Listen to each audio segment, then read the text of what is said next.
Oh my God. That would be when I was on my knees crying because I had a child and he was probably about 4 or 5 weeks old, and we'd had him constantly crying 24/7.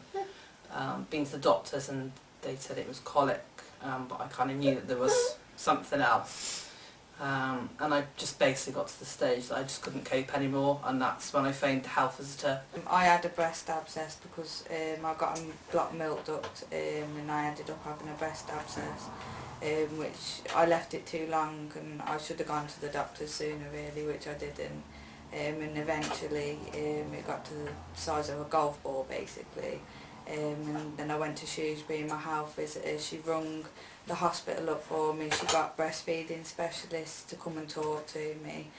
She made sure that I had someone there because I was still breastfeeding my daughter at the time and she was only 4 weeks. And I took her with me because obviously I was still breastfeeding her, I didn't want to leave her at home. Which I took her with me. The health visitor made sure that I had someone there with me to help look after my daughter, someone to talk me through everything that was going on. My son was 4 weeks early, and that brings an awful lot of pressure onto the parents. We're first time parents, and you think you're experienced and you think you're experienced with life, but you really, you come into it with a completely blank canvas.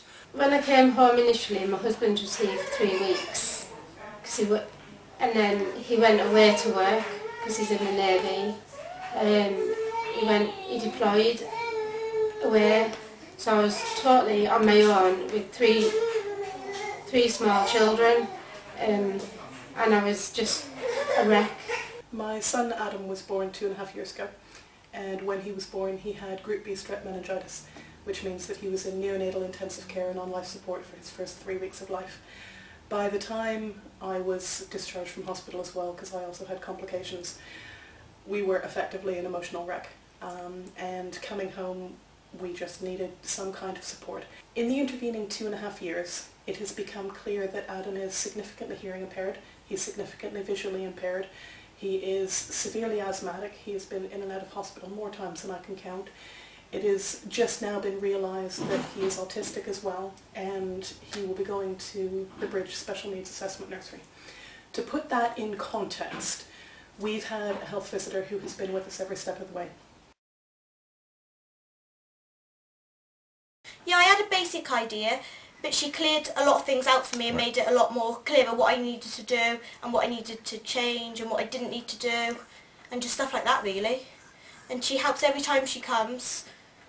I love her coming, I look forward to it really. To give me something to talk about with someone that knows what they're talking about really. I thought they'd come into your house and they'd tell you what to do, and that you'd have to do it their way or no way.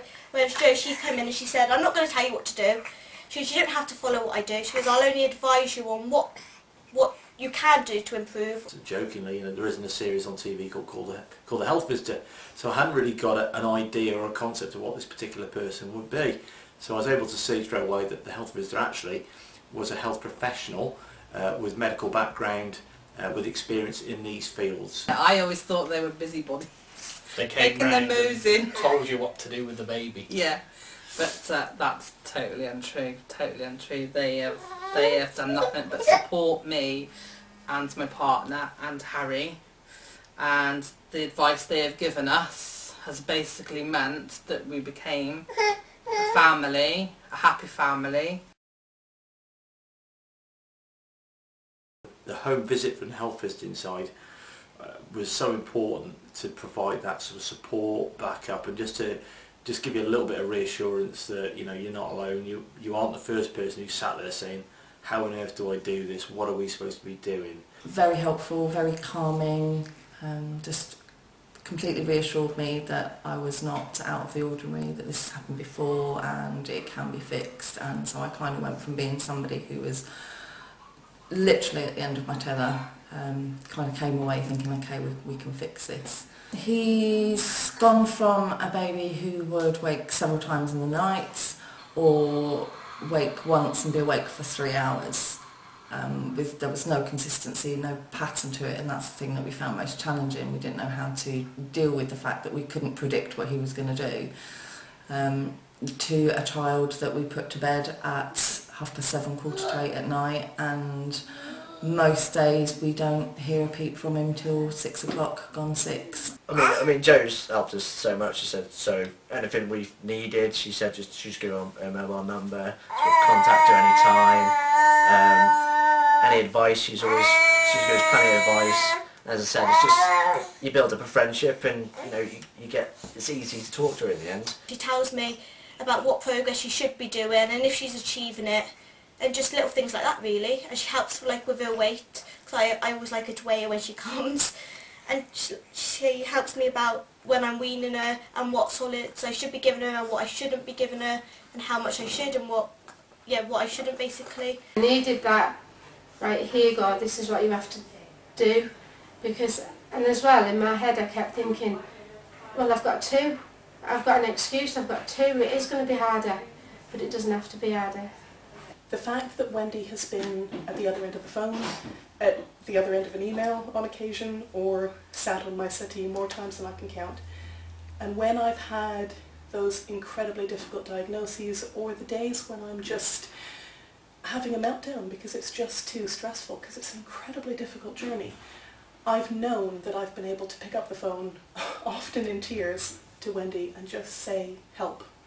And she's there. Our health visitor, first thing she did was tell us who she was, you know, what she'd done, her history, where she'd been a midwife, a nurse, you know, really put us at ease, gave us a full picture of what her background was, what skills she was bringing here, so that we didn't have any there was no ambiguity about what she was actually going to contribute. The service and the level of professionalism has made me feel extremely comfortable and confident moving forward, you know, from week 6 onwards. It was really down to earth, no prejudgment, gave us a lot of advice because it was the first time I'd had to deal with a baby as well, so I was learning along with my daughter on how to bring up a baby, because my daughter was 3 when I adopted her.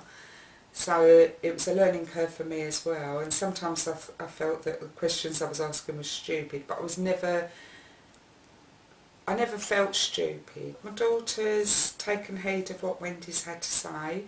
She's helped reinforce things that I've told my daughter to do.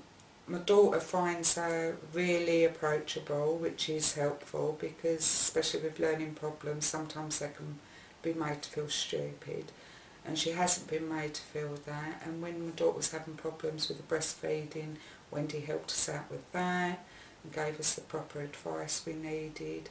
So the whole experience has been absolutely fantastic. It was like we were at the end of our tether when we first started with the health visitors, and when they first came round supporting us, sort of almost 24/7 really, 5-7 days a week, to now being relaxed enough to become a family where we don't have to worry about taking Harry out, we don't have to worry about him crying. I'm sleeping now, and after 10 months of not sleeping, just to go to bed, and it's taken a couple of months, but I go to bed now confident that I'm going to sleep all night. I'm much happier. So just generally life for all of us has definitely got better, definitely. They were brilliant, they've all been brilliant, they've been loads of help. Anything you ever need, they can help you with it. They can give you information on anything, point you in the right direction. I would basically say don't stress about things really, and if you really need help, go to your health visitors. That's what they're there for. And if you find that, if they don't find that they can do anything for you, then they will put you on the right course of finding, you know, how to improve whatever it is you've got problems with. I'd say that if you have any worries or questions, then always talk to your health visitor, because I'm sure that they're always lovely, and if you're lucky enough to get a lovely one like Jo, then you'd have no problems at all. There's so many people I've wanted to say this to. Believe in what your health visitors are there for. They're there for you, they're not there as a hindrance, they are there for us. It's nothing to be scared of, and she's been brilliant. I mean, yeah.